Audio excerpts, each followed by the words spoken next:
Welcome to দাদার classroom. Class 10-এর প্রথম unit টেস্টের বাংলার একটি মডেল কোশ্চেন সেট। প্রথম ইউনিট টেস্টের বাংলা মডেল কোশ্চেন সেট দেখে নাও, এই প্রশ্নগুলি রয়েছে।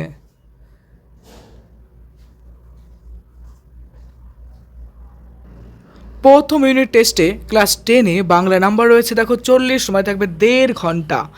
এরপরে একের প্রশ্ন দেখো বলেছে, নিচের প্রশ্নগুলোর উত্তর দাও। একের 1 নাম্বার, তপন প্রথম কি লিখেছিল? এতে রচনা, বিতে গল্প, সিতে দোহা, ডিতে কবিতা। তপন কিন্তু প্রথমে গল্প লিখেছিল, তার মানে সঠিক উত্তর হবে অপশন নাম্বার বি। এরপর আসছে 2 নম্বর, অনেক ধরে ধরে টাইপরাইটারে লিখে গেছেন মাত্র একজন, তিনি হলেন সত্যজিৎ রায়, অন্নদাশঙ্কর রায়, রাজশেখর বসু, সুবোধ ঘোষ। এটা 2017-তে এসেছিল মাধ্যমিকে। এর সঠিক উত্তর হবে দেখো বি নাম্বার, অন্নদাশঙ্কর রায়। এরপরে 3 নাম্বার দেখো বলেছে, আফ্রিকা কবিতাটি যে কাব্যগ্রন্থ থেকে গৃহীত তা হলো পত্রপুট, গীতাঞ্জলি, দেবদাস, খেয়ারতরী। সঠিক উত্তর হবে দেখো এটা এ নাম্বার, পত্রপুট। এরপর 4 নাম্বার, যেন নেশায় পেয়েছে, যাকে নেশায় পেয়েছে সে হলো দিদি, তপন, বড় মামা, ছোট মামা। সঠিক উত্তর হবে দেখো বি নাম্বার, তপন। এরপর আসছে 5 নাম্বার, তারা আর স্বপ্ন দেখতে পারলো না। কারা স্বপ্ন দেখতে পারলো না? এতে আছে মানুষেরা, বিতে সেনারা, সিতে আছে দেবতারা, ডিতে আছে রাজারা। এখানে সঠিক উত্তর হবে দেখো সি নাম্বার, দেবতারা। এরপর আসছি 6 নম্বর, প্রদোষকাল, ঝঞ্ঝাবতস, রুদ্ধশ্বাস। প্রদোষ শব্দের অর্থ হলো দিন, রাত, সন্ধ্যা, ভোর। মাধ্যমিক 2017-তে এসেছিল। সঠিক উত্তর হবে দেখো এটা, প্রদোষ শব্দের অর্থ হলো সন্ধ্যা। 7 নম্বর, শ্রীপান্ত ছদ্মনামে লিখেছেন A Annadashankar Ray, B Balaichand Mukhopadhyay, C Sunil Gangopadhyay, D Nikhil Sarkar. 2018-তে এসেছিল মাধ্যমিকে। এটার দেখো সঠিক উত্তর হবে ডি নাম্বার, নিখিল সরকার। এরপর আসছে 2 নম্বর, নিচের প্রশ্নগুলোর উত্তর দাও। 8টি প্রশ্ন, 8 নম্বর। 2-এর 1 নম্বর, একটু কারেকশন করে করে দিলে ছাপাতে দেওয়া চলে। কে কি ছাপানোর কথা বলেছেন? দেখো মাধ্যমিক 2018-তে এসেছিল। উত্তর, বিখ্যাত লেখিকা আশাপূর্ণা দেবীর জ্ঞানচক্ষু গল্প থেকে সংগৃহীত উদ্ধৃত অংশে তপনের নতুন মেসোমশাই তপনের স্বচরিত গল্পটি একটু কারেকশন বা করে সন্ধ্যা তারা পত্রিকায় কিন্তু ছাপানোর কথা তিনি বলেছিলেন। এবার 2 নম্বর, অসুখী একজন কবিতাটির অনুবাদককে। অসুখী একজন কবিতাটি অনুবাদ করেছে নবারুণ ভট্টাচার্য, পাবলু নেরুদার লেখা, তাই না? এরপরে 3 নম্বর, বিদ্রূপ করেছিল ভীষণকে। কিভাবে বিদ্রূপ করেছিল? 2018-তে এসেছিল। উত্তর দেখো, রবীন্দ্রনাথ ঠাকুরের আফ্রিকা কবিতায় আফ্রিকা তার নিজের রহস্যময়তা ও দুর্গমতাকে চিনে নিয়ে এবং বিভীষিকার সঙ্গী করে প্রকৃতির বিধ্বংসী রূপ বা ভীষণকে উপহাস তথা বিদ্রূপ করেছিল। এরপর আসছে 4 নম্বর, দুজন সাহিত্যিকের নাম করো যাদের নেশা ছিল ফাউন্টেন পেন সংগ্রহ করা। 2018-তে এসেছিল মাধ্যমিকে। উত্তর হবে দেখো, শৈলানন্দ মুখোপাধ্যায় ও শরৎচন্দ্র চট্টোপাধ্যায়। কে কে ছিলেন? শৈলজানন্দ মুখোপাধ্যায় এবং শরৎচন্দ্র চট্টোপাধ্যায়। এই 2 সাহিত্যিকের ফাউন্টেন পেন সংগ্রহের নেশা ছিল। এরপরে 5 নম্বর, অস্ত্র রাখো, নিম্নলিখিত পদটির কারক ও বিভক্তি নির্ণয় করো। দেখো অস্ত্র, এটা কর্মকারক হবে। এটা 2017-তে এসেছিল এবং বিভক্তি হবে দেখো 0। এরপর 6 নম্বর, নতুন সৃষ্টিকে বারবার করেছিল বিধ্বস্ত। নতুন সৃষ্টি কি? আফ্রিকা কবিতায় নতুন সৃষ্টি বলতে বোঝানো হয়েছে এই পৃথিবীর আদিম শৈশবের কথাকে। এরপরে 7 নম্বর, সেই আঘাতের পরিণতি নাকি তার মৃত্যু।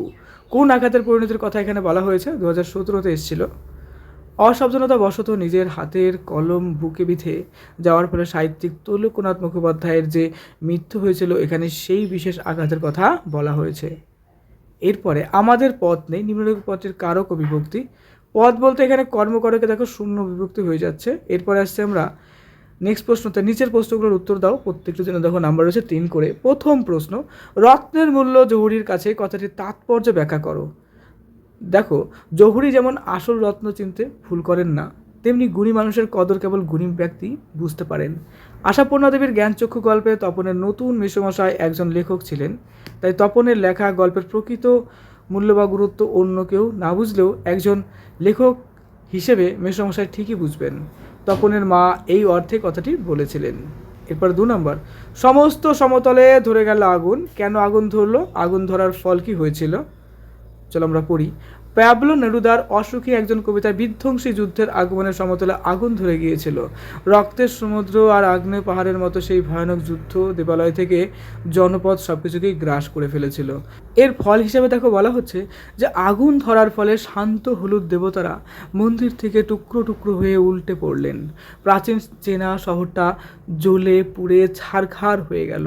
সেখানে ছড়িয়ে ছিটিয়ে রইল কাঠকয়লা, ধুমরানো লোহা আর মৃত পাথরের মূর্তির বিভৎস মাথা। সব মিলিয়ে এক চরম ধ্বংসলীলা সাধিত হয়েছিল। এরপর আসছে 4 যে কোনো 2টি প্রশ্নের উত্তর দাও। 4 1 নাম্বার, দেখো 5 নাম্বার করে আছে। যেখানে ছিল শহর সেখানে ছড়িয়ে রইল কাঠকয়লা, অশোকে একজন কবিতা অবলম্বনে এই শহরের পরিণতি কীভাবে হলো তা লেখো। এরপর 2 নম্বর, সভ্যের বর্বর লোভ নগ্ন করলো আপন নির্লজ্জ অমানুষতা।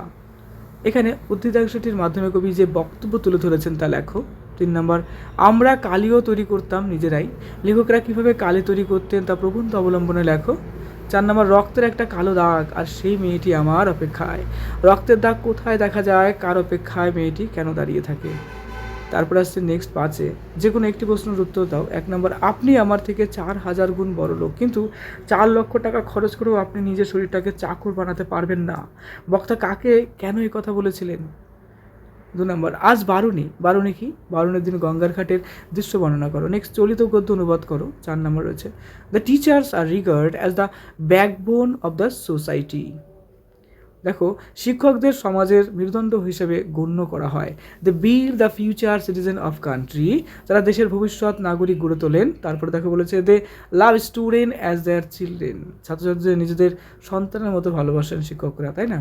তারপরে দেখো এখানে বলছে the teachers always encourage and inspire us to be good and great in life.